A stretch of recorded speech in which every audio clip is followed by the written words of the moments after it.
I just love playing games. They're my favourite. There are many I love. Tag, hide and seek, stuck in the mud. They're all up there on my favourites list. But there's one I love more than any other, and it's called the Cellar. It isn't too tough, really, and all you need is 5 people and a cellar. The people shouldn't be that difficult to persuade, but if you need to encourage them, a blunt weapon would be fine. Now, for the game itself, make sure all the people are awake before starting. Tell them they will remain locked in there until one remains, and give them enough food to survive exactly 1 week. That way, when the food disappears, they will be desperate. Now they will fight to survive. There will be so much blood and tears that will be difficult not to burst out into laughter. And then, when there's only one left, they will be thrilled to find that the door was never locked to begin with. They slaughtered the others for nothing. Overall, this game is fantastic for boring days when there is nothing better to do. So go ahead, try it. I promise it'll be fun.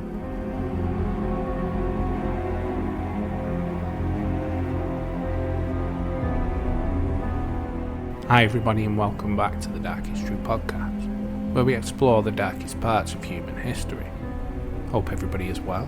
I'm Rob, your host as always. Welcome to the new episode. Again, I hope you enjoyed our short little ghost story to start. This is the last instalment of our spooky season special before our Halloween episode on Tuesday, and I guarantee it's one not to be missed. Today's episode, if you hadn't already guessed, is about horror movies. These films are something of a favourite of mine, and I can watch any type, even the really shite B movies. None of them are off limit. Sometimes these movies are incredibly grotesque and gore-filled. Some are more supernatural in nature, and some are just downright messed up. I'm talking about the Terrifier series there.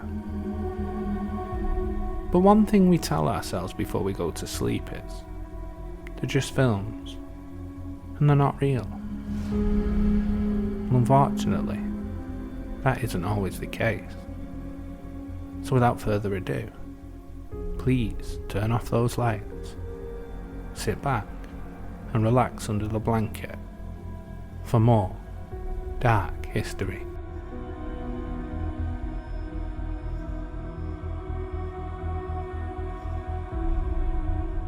Three recent Texas graduates, Ed, Henry and Phil, head down to Mexico for a week of loose fun.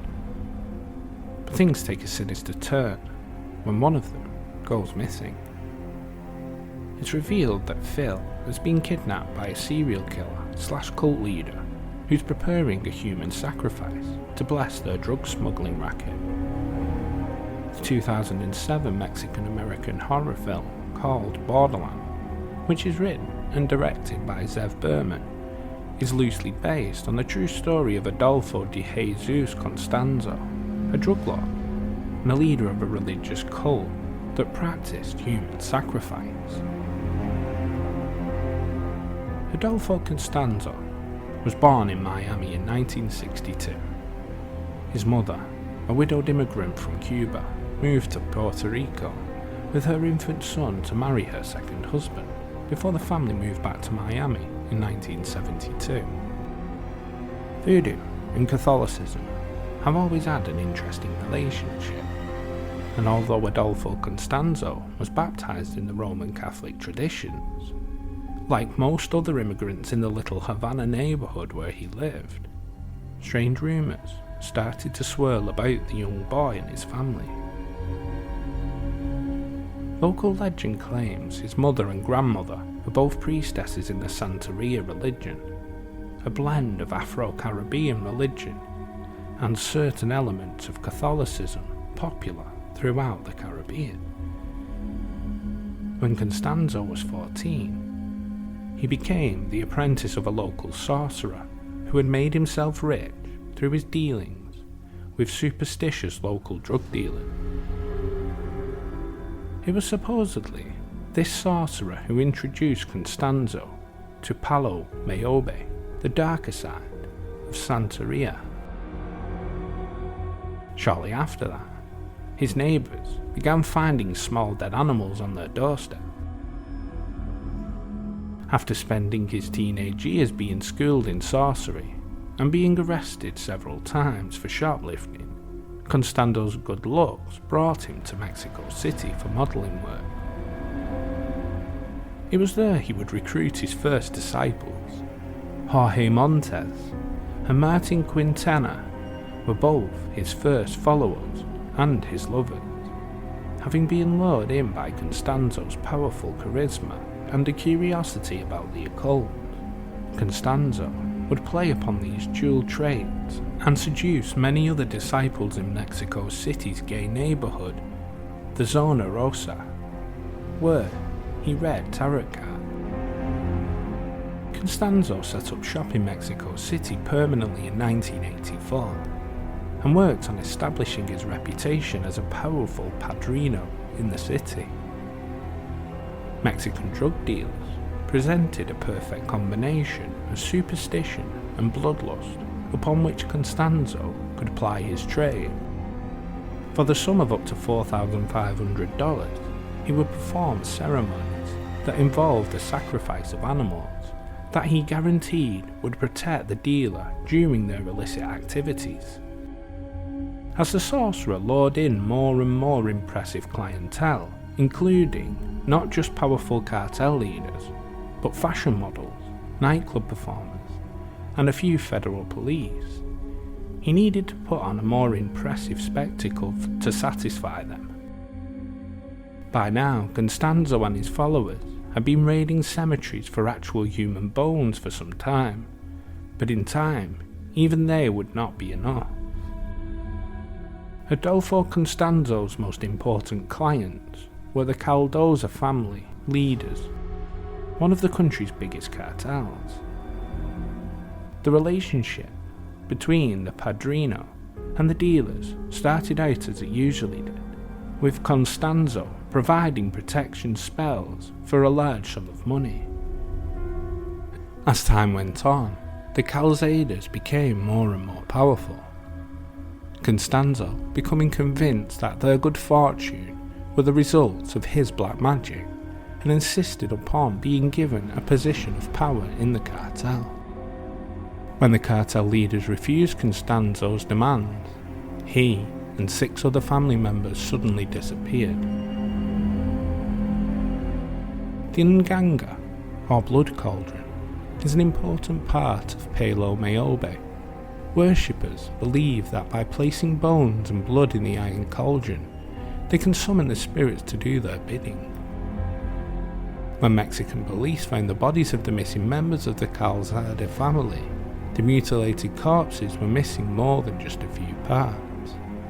Constanzo had taken the fingers, toes, hearts, testicles, spines, and brains from his former partners, adding them all to his own Nganga in hopes of strengthening his dark powers.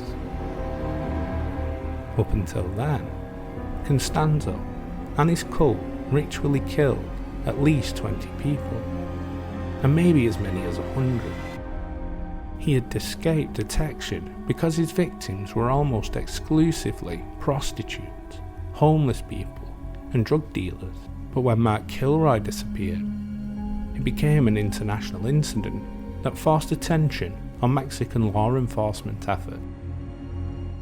Constanzo sacrifices another human victim at the remote desert compound of Rancho Santa Elena. When the victim didn't beg for mercy before dying, Constanzo sent his people out to find another subject for torture and death. When they abducted American college student Mark Kilroy outside of a bar at Matamoros in Mexico, Constanzo inadvertently set the motion for the downfall of his own cult.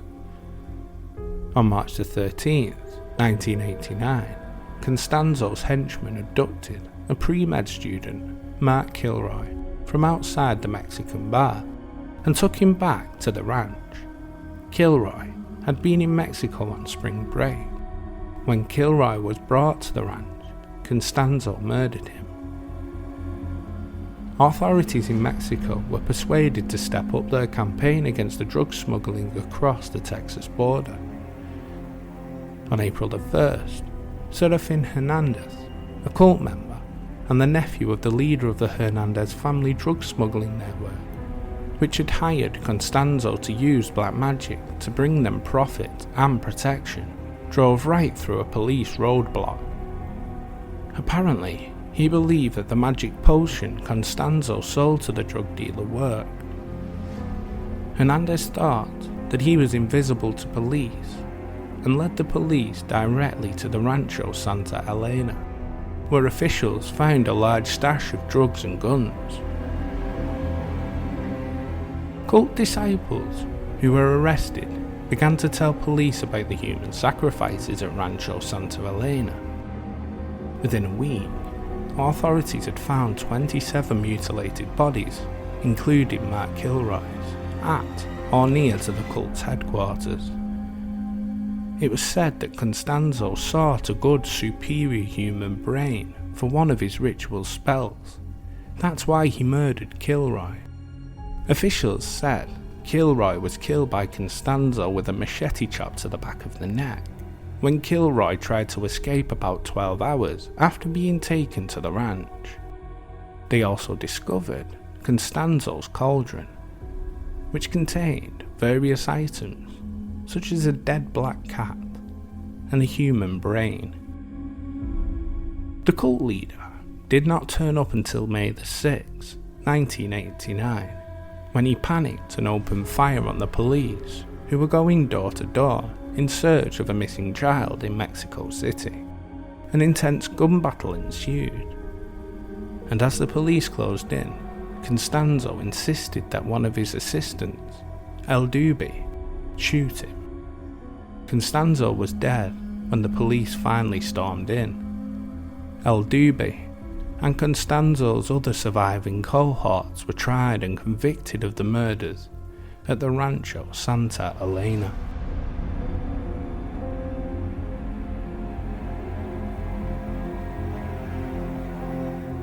If you previously thought that a nightmare like The Hills Have Eyes could never happen in real life, think again. Director Wes Craven once revealed that the terrifying movie was actually inspired by a real cannibal family in Scotland, led by a person called Sawney Bean. The story of the treacherous and cannibalistic Sawney Bean has gone on to reach legendary status in his native Scotland. The man, known as Alexander Sawney Bean, was supposedly born in the late 1600s near Edinburgh, Scotland, though very little is known about his early life. According to Scottish historians, Bean's story might have begun at the turn of the 17th century, though he does not appear in historical records until nearly a century later, in 1755. Bean might also have been originally a tanner by trade. Others say that he was first a hedger and a ditcher. Nevertheless, most accounts agree that Bean eventually left these trades behind and took up with a woman, sometimes called Black Agnes Douglas, in Ayrshire. The legend goes that the Beans retreated from society and confined themselves in a cave over the sea. Now called Benane Cave, the hideaway was said to become hidden when the tide rose high enough. This giant rock formation was allegedly equipped with various tunnels that spanned over a mile in depth and allowed ample space for the young couple to start and raise their hideous family. The Bean clan grew quite quickly, with Sawney Bean's wife eventually giving birth to 14 kids. With ever-increasing mouths to feed and no real trade to fall back on, Bean turned to robbery and murder to make ends meet. and it didn't take long for his family to help with his crimes. The Beans worked together to ambush lone travellers and local passers-by, and this consequently left them with mountains of bodies to dispose of. As the legend goes, this is how the Beans ultimately turned to cannibalism. The criminal clan was said to hack up the bodies of their victims, quarter them, and pickle them in their cave. As time went on, the family continued to grow. The cave eventually became home to 18 grandsons and 14 granddaughters, all born out of incest. The Bean clan eventually numbered 45, and all of them had a hankering for human flesh. With what was essentially a small army to help him, Sawney Bean went on to orchestrate ambushes with military precision, tackling and pouncing upon their victims before dragging their lifeless bodies back to the caves to be consumed. A list of missing persons grew by the day, and occasionally limbs would wash ashore, but the Beans, hidden from society, went undetected. Instead, local innkeepers became suspects, as they were usually the last people to have seen the missing person in question. Many innkeepers grew fearful of being wrongly accused, and several of them abandoned their inns for other occupations entirely. One night, the Bean clan ambushed a married couple riding from a fair on one horse. The man was skilled in combat, so he deftly held off the clan with his sword and pistol. However, the Bean clan unhorsed the wife, and she fell to the ground. The women in Bean's group that night killed the wife, cutting her throat and sucking her blood. They also pulled out her intestines. Before they could take the resilient husband, a large group of fur-goers appeared on the trail, and the Beans fled. The fur-goers took the survivor to the local magistrate, whom they informed of the experience. With the Beans' existence finally revealed, it was not long before the king, perhaps King James VI of Scotland, in tales linking to the 16th century, though it's less clear who this could be in other tales from the 15th century, heard of the atrocities and decided to lead a search with a team of 400 men and several bloodhounds. They soon found the Bean clan's previous overlooked cave at Benane Head thanks to the bloodhound.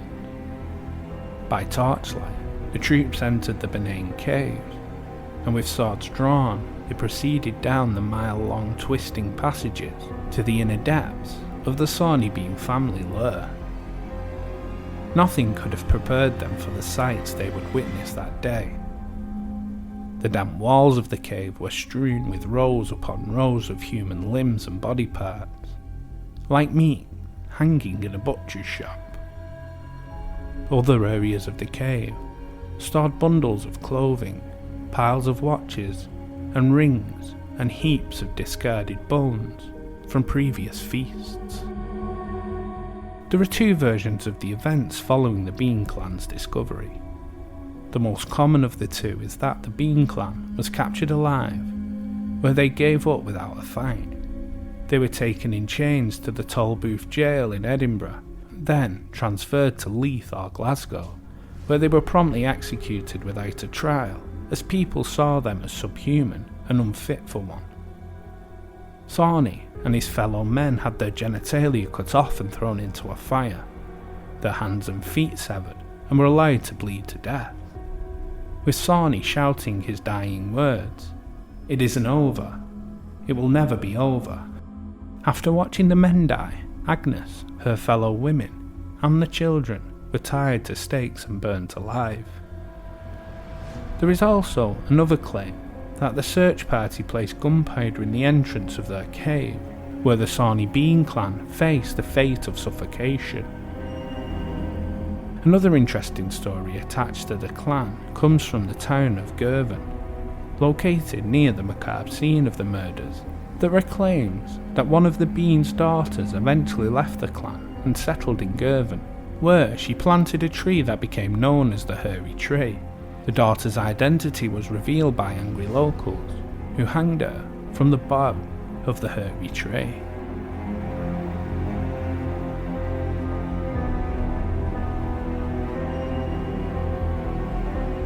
Thank you for taking the time out of your day to listen to this dark episode. Surprisingly, there are quite a few horror movies that have stories behind them. The Texas Chainsaw Massacre and Alfred Hitchcock's masterpiece Psycho are based off of Ed Gein, but I didn't include these two because the sick and twisted mind of Ed Gein deserves an episode of its own.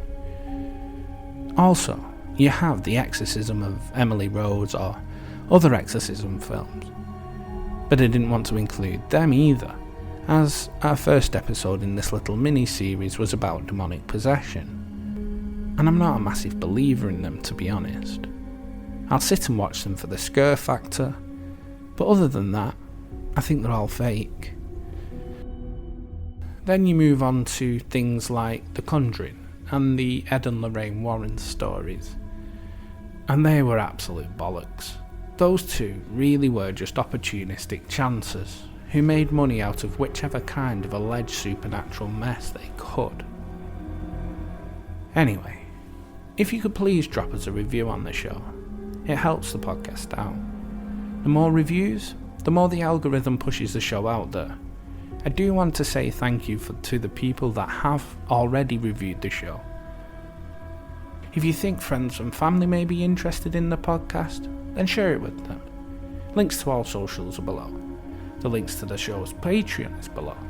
This is for people who want to support the channel, but you don't have to. As always, if you've been listening for a while and not subscribed, please do that. In that way you never miss an episode. So with all that out the way, thank you again for listening.